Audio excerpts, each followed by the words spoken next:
কয়েকজন সেনা সদস্য সেখানে বলেছে জুলাই ভরে দেওয়া হবে। অর্থাৎ এরা কারা আমরা জানতে চাই। আমরা সন্দেহ করছি এইখানে চিকিৎসা হলে নুরুল হক নূরের নিরাপত্তা বিঘ্নিত হতে পারে এবং তার জীবনের ক্ষেত্রে এক ধরনের ঝুঁকি নেমে আসতে পারে। রাষ্ট্রপতি তিনি নুরুল হক নূরকে কল করে বলেছেন আপনাকে উন্নত চিকিৎসার জন্য দেশের বাইরে নেওয়া হবে। শতাধিক নেতাকর্মীকে নির্মমভাবে পিটিয়ে রক্তাক্ত করেছে সেনাবাহিনী এবং পুলিশ। অধিকার পরিষদের কার্যালয় ভাঙচুর করেছে সেনাবাহিনী। নিজের কাছে এক ধরনের লজ্জা লাগছে যে সেনাবাহিনীর নাম আমার মুখে নেওয়া লাগছে। তাদের বিরুদ্ধে অবশ্যই সেনা আইনে ব্যবস্থা গ্রহণ করতে হবে। নুরুল হক নূরের উপর বর্বর হামলা চালানো হয়েছে। শুধুমাত্র নুরুল হক নূর নয়, আমাদের ছাত্র অধিকার পরিষদের সাধারণ সম্পাদক নাজমুল হাসান থেকে শুরু করে আমাদের দল এবং অঙ্গ সংগঠনের শতাধিক নেতাকর্মীকে নির্মমভাবে পিটিয়ে রক্তাক্ত করেছে সেনাবাহিনী এবং পুলিশ। আমাদের কার্যালয়ের মধ্যে প্রবেশ করে নেতাকর্মীদেরকে রক্তাক্ত করা হয়েছে। গতকাল আপনারা খেয়াল করে থাকবেন এবং অনেক মিডিয়াতে এসেছে কিভাবে গণ অধিকার পরিষদের কার্যালয় ভাঙচুর করেছে সেনাবাহিনী। আমাদের যে সকল নেতাকর্মীরা বাথরুমের মধ্যে অনেকে ভয়ে আতঙ্কে আশ্রয় নিয়েছিল, সেই বাথরুমের দরজা ভেঙে ভেঙে তাদেরকে বের করে রক্তাক্ত করেছে সেনাবাহিনী। আমি খুবই আসলে নিজের কাছে এক ধরনের লজ্জা লাগছে যে সেনাবাহিনীর নাম আমার মুখে নেওয়া লাগছে। যে প্রতিষ্ঠান আমাদের গর্বের প্রতিষ্ঠান, গণ অভ্যুত্থানে যে প্রতিষ্ঠানের ভূমিকা আছে, সেই প্রতিষ্ঠানের কতিপয় ব্যক্তিকে রক্ষা করার জন্য আজকে পুরো বাহিনীকে কলুষিত করা হচ্ছে। আমরা সেনাপ্রধানের কাছে আহ্বান জানিয়েছি, আপনি যদি এই ঘটনার দায় না নিতে চান তাহলে এই ঘটনার সাথে সম্পৃক্ত যারা তাদের বিরুদ্ধে অবশ্যই সেনা আইনে ব্যবস্থা গ্রহণ করতে হবে।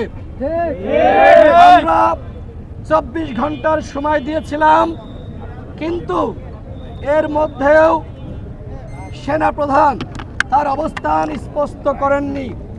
কেন তিনি তার অবস্থান স্পষ্ট করছেন না সেটি আমাদের কাছে অত্যন্ত উদ্বেগের, যে এই ঘটনা আসলে তিনি জানতেন কিনা।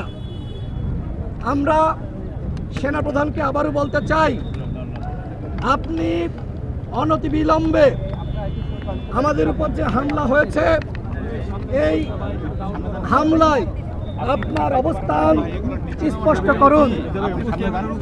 প্রিয় সাংবাদিক ভাইয়েরা, আপনারা জানেন নুরুল হক নূর এখনো পর্যন্ত ঢাকা মেডিকেলের আইসিইউতে কাতরাচ্ছে। গতকাল রাতে আমি তার সাথে দেখা করেছি এবং আমি তার সাথে কথা বলার চেষ্টা করেছি। অনেক মিডিয়াতে যে খবর আসছে যে পুলিশ নুরুল হক নূরকে আঘাত করেছে, কিন্তু এই খবরটি সঠিক নয়। মূলত সেনাবাহিনীর কতিপয় সদস্য নুরুল হক নূরকে চিনতে পারার পরেও একের পর এক তার উপরে আঘাত করেছে। আপনারা খেয়াল করে থাকবেন, একজন সেনা সদস্য সে লাঠি দিয়ে নুরুল হক নূরের বুকে আঘাত করেছে। অর্থাৎ এই যে জুলাই গণ অভ্যুত্থানে নুরুল হক নূর ঘোষণা দিয়েছিল হাসিনার 90% পতন হয়ে গেছে, 10% বাকি আছে। এই জুলাই গণ অভ্যুত্থানে আমাদের দলের নেতাকর্মীরা যে ত্যাগ স্বীকার করেছে, এই ত্যাগের প্রতিশোধ এইভাবে নেওয়া হয়েছে। কয়েকজন সেনা সদস্য সেখানে বলেছে জুলাই ভরে দেওয়া হবে। অর্থাৎ এরা কারা আমরা জানতে চাই। জুলাইয়ের প্রতি, গণ অভ্যুত্থানের প্রতি যাদের রাগ-ক্ষোভ রয়েছে তারা কোনোভাবেই সেনাবাহিনীর সদস্য হতে পারে না। আমরা মনে করি এরা ছাত্রলীগ যুবলীগের ক্যাডারের থেকে ভয়ঙ্কর। সুতরাং এই দেশপ্রেমিক এবং স্বাধীনতা সার্বভৌমত্বের প্রতীক সেনাবাহিনী নামক প্রতিষ্ঠানে তারা চাকরি করতে পারে না। তাদেরকে অবশ্যই গ্রেপ্তার করতে হবে এবং উপযুক্ত শাস্তি নিশ্চিত করতে হবে। নুরুল হক নূর এখনো পর্যন্ত কাতরাচ্ছে। আমরা সন্দেহ করছি বাংলাদেশে তার যে ধরনের চিকিৎসা দরকার সেটা সম্ভবপর নয়, যেহেতু হাসিনার আমলে নুরুল হক নূর 22 বার হামলার শিকার হয়েছে। তার পুরো দেহটা ক্ষত বিক্ষত। সুতরাং এই মুহূর্তে তার উন্নত চিকিৎসার জন্য আমরা মনে করি সিঙ্গাপুর অথবা ইউকেতে নিতে হবে।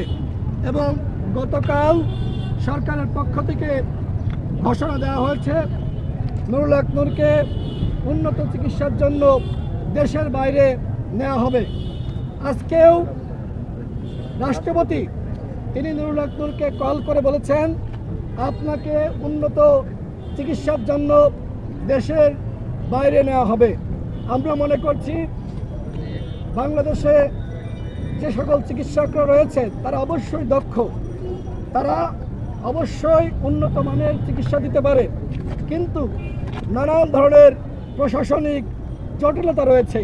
আমরা সন্দেহ করছি এইখানে চিকিৎসা হলে নুরুল হক নূরের নিরাপত্তা বিঘ্নিত হতে পারে এবং তার জীবনের ক্ষেত্রে এক ধরনের ঝুঁকি নেমে আসতে পারে।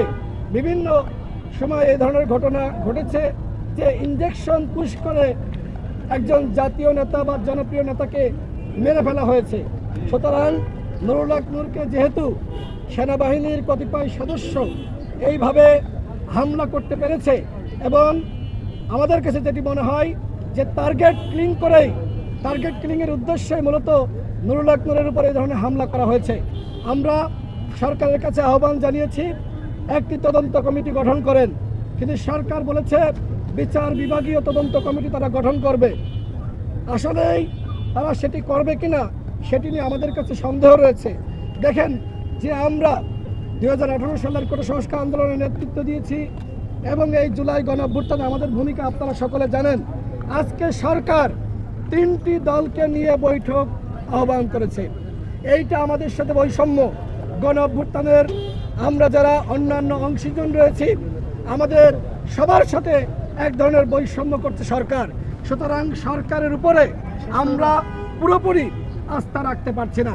সরকার যে তদন্ত এবং বিচারের কথা বলছে এবং সহানুভূতি জানিয়েছে, প্রতিবাদ জানিয়েছে, আপনারা সরকারে আছেন, যারা এই হামলা চালিয়েছে আপনারা কি গ্রেপ্তার করার জন্য নির্দেশনা দিয়েছেন? আমার জানা মতে এখনো পর্যন্ত গ্রেপ্তার করার নির্দেশনা দেওয়া হয়নি।